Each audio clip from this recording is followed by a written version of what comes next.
السلام علیکم ناظرین۔ اوٹومن امپائر یعنی سلطنت عثمانیہ تاریخ میں ایک عظیم سلطنت گزری ہے۔ مسلمانوں نے اس سلطنت میں کئی براعظموں پر 600 سال تک حکومت کی ہے، جس سلطنت کا نام سلطنت عثمانیہ ہے، اور اس سلطنت کا بانی عثمان غازی کہلاتا ہے۔ ناظرین، سلطنت عثمانیہ کی تاریخ جاننے کے لیے میں ایک سیزن شروع کرنا چاہتا ہوں، جو اس سیزن میں سلطنت عثمانیہ کا ہر واقعہ، ہر قصہ، ہر جنگ کا ذکر میں اس سیزن میں کرتا ہوں۔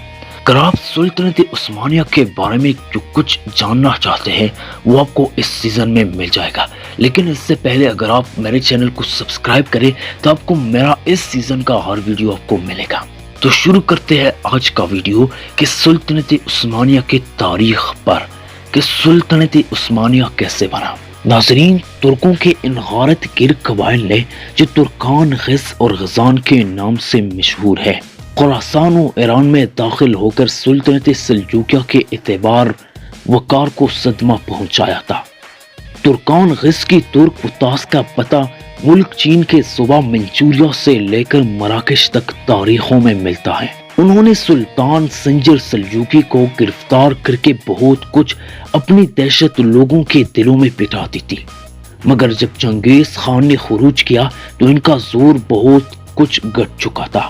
رہا سہا روب چنگیزی کشت و خون کے آگے مٹ گیا۔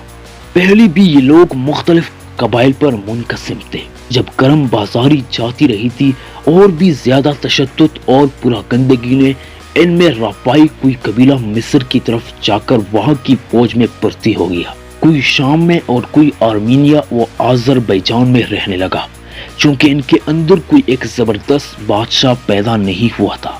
اس لیے ان لوگوں کے حالات تاریخوں میں بھی بالتفصیل نہیں لکھے گئے، مگر ان کے اندر عرصے دراز کر خراسان و ایران میں فاتحانہ حیثیت سے رہنے کے سبب تہذیب و شائستگی نے ضرور ترقی کی تھی، اور اولو العزمی و بلند ہمتی کی شان ان کے ہر قبیلے اور ہر خاندان میں موجود تھی۔ حکومت و فتح مندی کے عالم میں بھی انہوں نے اپنے ریوڑوں کی محبت نہیں چھوڑی تھی۔ اس لیے اب خروج چنگیزی کے وقت کچھ تو چنگیز خان کی فوج میں داخل ہو گئے، اور اکثر خراسان و ایران اور دوسری ملکوں کے سرسبز و شاداب چراگاہوں اور جنگلوں میں رہنے لگے۔ انہی ترکان غز کا ایک قبیلہ جو خراسان میں اقامت گزری تھی، 7ویں صدی ہجری کی شروع ہوتی ہی جبکہ چنگیزی مغلوں کے حملہ آوری خراسان پر شروع ہوئی، خراسان سے روانہ ہو کر آرمینیا کے علاقے میں چلا آیا اور 20-25 سال تک آرمینیا میں مقیم رہا۔ اس قبیلے کے سردار کا نام سلیمان خان ہے، جو ارطغرل غازی کے ڈرامے میں سلیمان شاہ کے نام سے یاد کیا جاتا ہے، اور اس کے ساتھ سلجوکیوں کی طرح نہایت سچے مسلمان تھے۔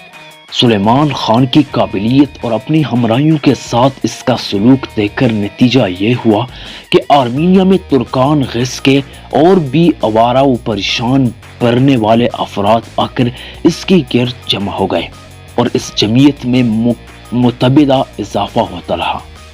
یہ وہ زمانہ تھا کہ چنگیز خان کے ترک اتاس کے سبب ملکوں کا امن و امان مرز خطر میں تھا، اور ہر شخص کو اپنی اور اپنے اہل و عیال و اموال کی حفاظت کے لیے اپنی ہی قوت باروں پر بھروسہ کرنا پڑتا تھا، اور ہمہ اوقات آفتوں اور مصیبتوں کے مقابلے پر مستعد رہنا از بس ضروری تھا۔ لہذا سلیمان خان کی گروہ کو بھی، جو آرمینیا کے پہاڑوں میں اقامت گزین تھا، اپنی طاقت و عصیبت کے محفوظ رکھنے کا خیال رہتا تھا۔ خلاصہ کلام کا یہ کہ آرمینیا کے زمانے قیام میں جبکہ ہر طرف بربادی اور ہلاکت برپا تھی، سلیمان خان نے اپنی طاقت کو خوب بڑھایا اور اپنے گروہ کو بلا کر ضرورت نقصان پہنچانے سے بچایا۔ دولت خوارزم شاہیہ کے بربادی نے اور بھی سلیمان خان کو اس بات کا موقع دیا کہ وہ جنگ جو افراد اور جنگجوئی کے سامانوں کو اپنے گرد آزادانہ فراہم کر لے۔ ناظرین، ابھی چنگیز خان کے مرنے میں 3 سال باقی تھے کہ انہوں نے 621 ہجری میں ایک زبردست فوج سلجوکیوں کی اس سلطنت پر جس کا دارالسلطنت کونیا تھا، حملہ آوری کے لیے روانہ کی۔ کونیا میں علاؤالدین کیقوباد سلجوقی فرمان روا تھے۔ اب امتداد زمانے سے یہ سلطنت بہت ہی کمزور ہو چکی تھی۔ سلیمان خان کو جب یہ خبر پہنچی کہ مغلوں نے علاؤالدین کیقوباد پر حملہ کیا ہے تو اس کو بہت ملال ہوا، کیونکہ کونیا کا سلطان مسلمان اور مغل کافر تھے۔ کونیا کی سلطنت عیسائیوں کے مقابلے میں ہمیشہ برسر جہاد رہتی تھی اور مغلوں نے عالم اسلام کو تاوبالا کر ڈالا تھا۔ سلیمان خان نے علاؤالدین کیقوباد کو امداد پہنچانے اور اس لڑائی میں شریک ہو کر شہادت حاصل کرنے کا بہترین موقع سمجھ کر اپنے قبیلے کو کوچ کی تیاری کا حکم دیا۔